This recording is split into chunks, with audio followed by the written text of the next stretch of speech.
परमेश्वर के धन्य नाम की महिमा हो। प्रभात मनन के सत्र 2754 में आप सभी का बड़े प्रेम के साथ स्वागत करता हूँ। आइए आज का मनन के लिए हम पढ़ते हैं प्रकाशित वाक्य अध्याय 2 पद 28। और मैं उसे भोर का तारा दूंगा। उधार पाए हुओं को मिलने वाला सबसे उत्तम प्रतिफल का जिक्र हम यहाँ देखते हैं। वो प्रतिफल भोर का तारा। प्रकाशित वाक्य 22:16 में प्रेरित यूहन्ना इस बात को प्रभु के ही शब्दों का उद्धरण करते हुए स्पष्ट किया है कि वो भोर का तारा कौन है। मुझे यीशु ने अपने स्वर्गदूत को इसलिए भेजा कि तुम्हारे आगे कलीसियाओं के विषय में इन बातों की गवाही दे। मैं दाऊद का मूल और वंश और भोर का चमकता हुआ तारा हूँ। Jesus Christ our Lord is the bright morning star. हम इस भोर का तारा को उनकी पूरी महिमा के साथ देखेंगे। इफिसुस के विश्वासियों को लिखते समय प्रेरित यूहन्ना जो बुजुर्ग हो गया था इस प्रकार लिखा है, प्रियो अब हम परमेश्वर की संतान है। अभी तक ये प्रकट नहीं हुआ कि हम क्या कुछ होंगे। इतना जानते हैं कि जब वो प्रकट होगा तो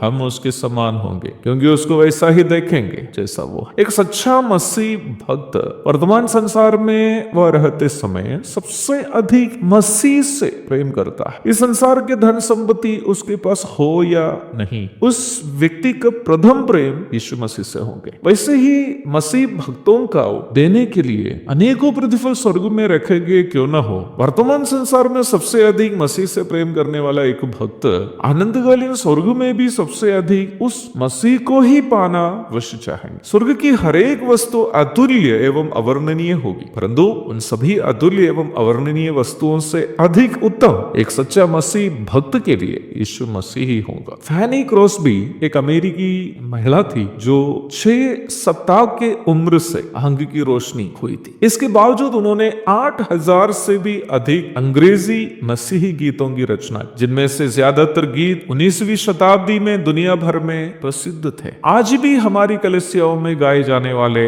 blessed assurance Jesus is mine और to God be the glory great things he has done और Jesus keep me near the cross और pass me not O gentle saviour आदि प्रसिद्ध गीत फैनी क्रॉस्बी के खर कमलों से रचित है। बहन फैनी क्रॉस्बी अपनी सबसे बड़ी सपना के बारे में कभी इस प्रकार बोली, When I get to heaven, the first face that shall gladden my sight will be that of my Savior. जब मैं स्वर्ग पहुंचती हूँ, वो पहला दृश्य जो मेरे नजरों को प्रसन्न करेगा वो मेरा उद्धारकर्ता का होगा। उनकी सोच ये नहीं थी कि उनके द्वारा लिखे गए 8000 से ज्यादा गीतों के लिए या उन गीतों के द्वारा उद्धार के अनुभव में आए हुए लोगों के लिए उन्हें वहां क्या क्या प्रतिफल मिलने वाला है। उनकी सबसे बड़ी तमन्ना यीशु मसीह को अपनी आंखों से देखनी थी। क्या आप जानते हैं कि ये धन्य आशा किसके अंदर है? उनके अंदर है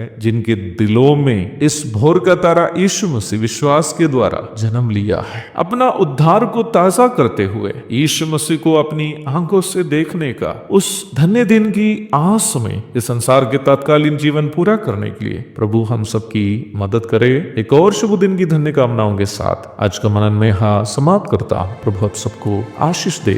आमीन।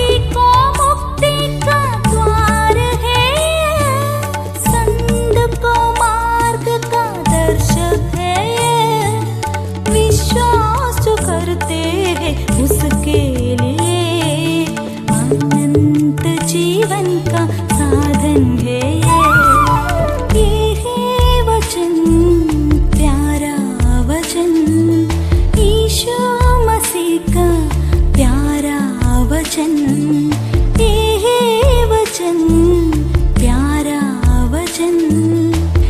ईशो